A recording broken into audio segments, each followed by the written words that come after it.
Students, in the last video we read about the topic three orders. Okay, these are the three social categories: the clergy, the noble, and peasants.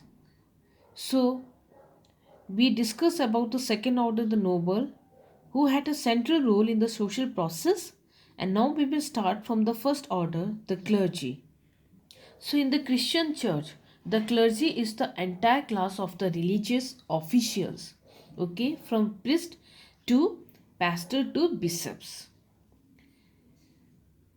So, the Catholic Church or the Roman Catholic Church, it had its own law, their own land, okay, given to it by the rulers.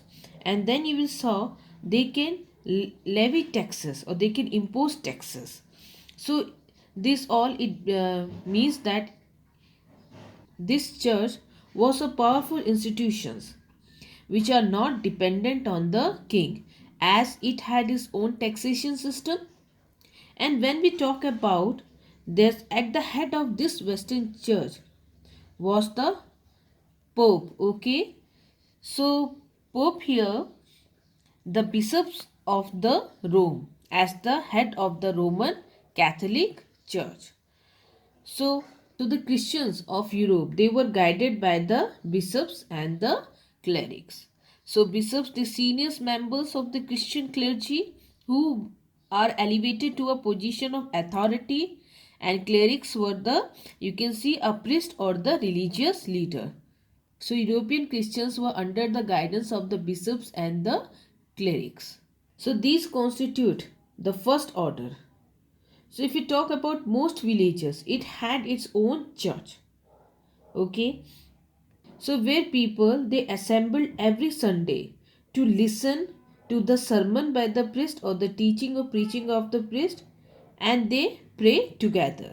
So those who are not eligible for priest, you can see that everyone could not become a priest.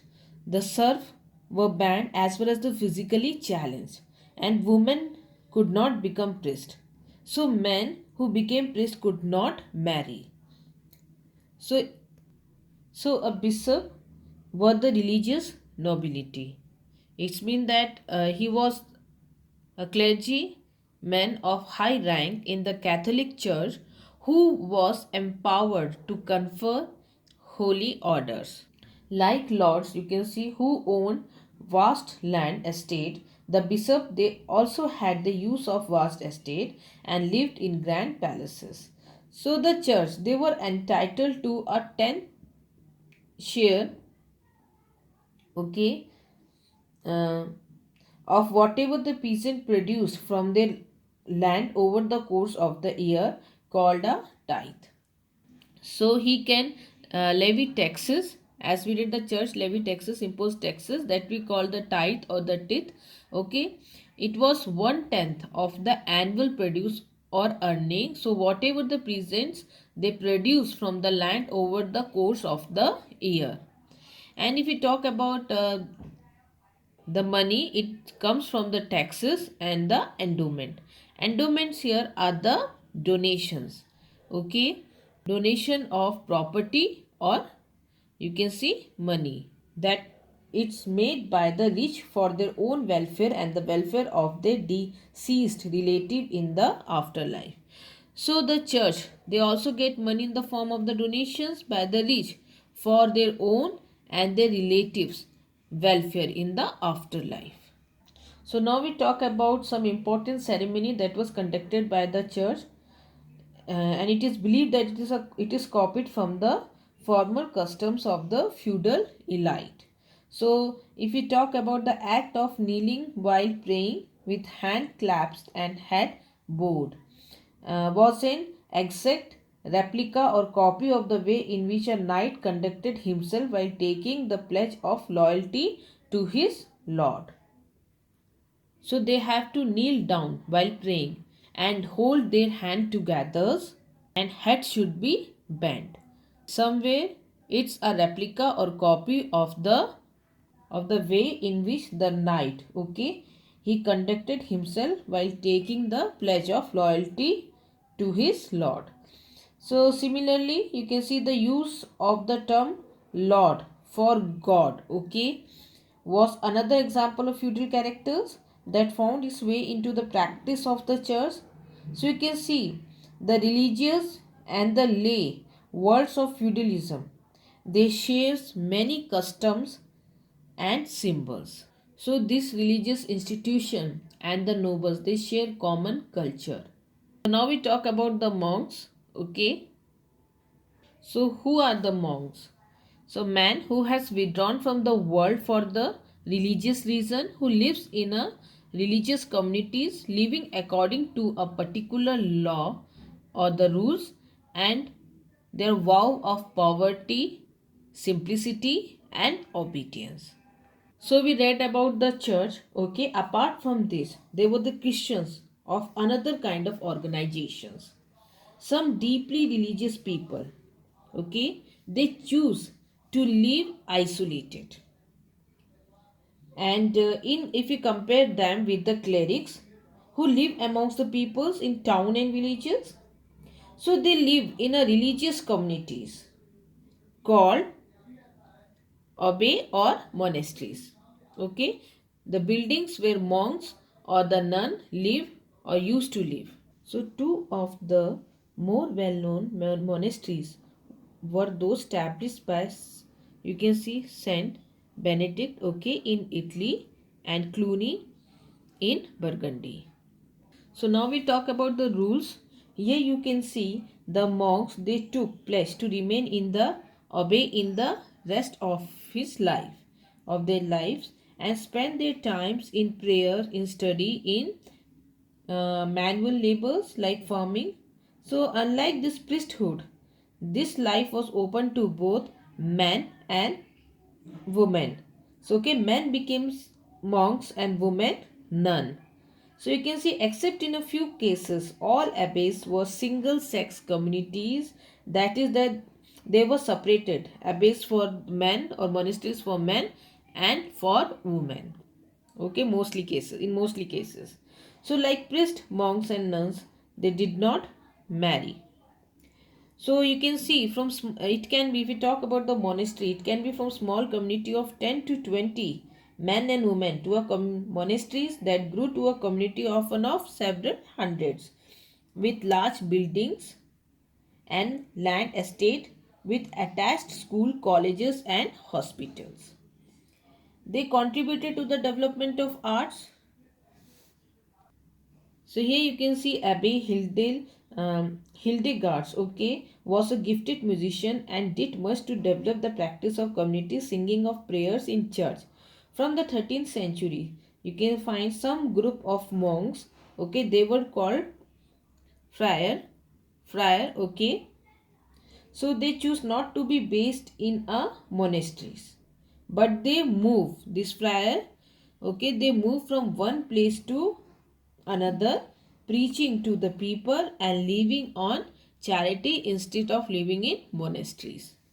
So you can see here in Benedictine monasteries, okay, there were some manuscripts, the handwritten with 73 chapters of rules for the monks and the nuns, okay, which were followed by monks for many centuries. Here are some of the rules that they had to follow. So you can see there were 73 chapters. So one chapter here, chapter 6, it was a permission to speak and it should be rarely be granted to monks. Then chapter 7 talk about the humilities means obedience. Chapter 33, no monk should own private property. Chapter 47, idleness is the enemy of the soul, is laziness. So friars and the sisters should be occupied at certain times in manual labors and at fixed hours in sacred reading. Then chapter 48, it talk about that monasteries should be laid out in such a way that all necessities be found within its boundary. Watermill, garden, workshops. So here we saw the rules for the monks in the monasteries. By the 14th century, there was going uncertainty about the values and purpose of monasteries. So in England, Langland poems, okay, Piers Plowman it contrasted the ease, okay, and you can see and luxuries of the lives of the monks, and it compared the life with the simple plowmen and shepherds and poor common laborers, okay. So in this poem he contrasted the life of the monk who lived the luxury lives, okay, with it contrast it with the life of the simple plowmen, shepherds and common laborers. Also in England you can see the Chaucer wrote the Canterbury Tales, okay, which had a comic portrait of a nun, a monk and a friar. So there are few lines from the poem The Canterbury Tales. So when in April the sweet shower falls and appears the draught of marsh to the root, and the small birds are making melody that sleep away the night with open eye, okay, then people long to go to the on pilgrimages, and palmers long to seek the foreign shrines of far off saints revered in various lands, and especially from every shire of England to Canterbury they make their journey. So you can see that April's sweet shower, it had penetrated the dry earth of March, hydrating the roots which in quakes flower out of the ground. So after a long and cold winter, mostly spent in their houses, people wants to go out and amuse themselves. Spring is the suitable season of the year for pilgrimages. So there is a new harmony between man and nature. As April with the sweet showers bring new lives to nature, the pilgrimage bring new life to the soul of man. So a monk who travel to distant shrines and they seek to visit the shrines of the revered saints of various lands, especially from every province of England to Canterbury. They make their journey. So now we talk about the church and the society. So you can see the European they became Christians, but they still held on to some of their old religious belief and folk traditions. So Christmas and you can see Easter, it becomes an important date in the 14th centuries. Okay, if we talk about Christ's birth, it is celebrated on 25th December. It replaced an old pre-Roman festivals, the date of which was calculated by the solar calendar. So the solar calendar is the annual cycles that are based directly on the solar year, the movement of the earth around the sun. And when we talk about this Easter, okay, Easter you can see a Christian holiday to celebrate Jesus Christ returned to life after he was killed.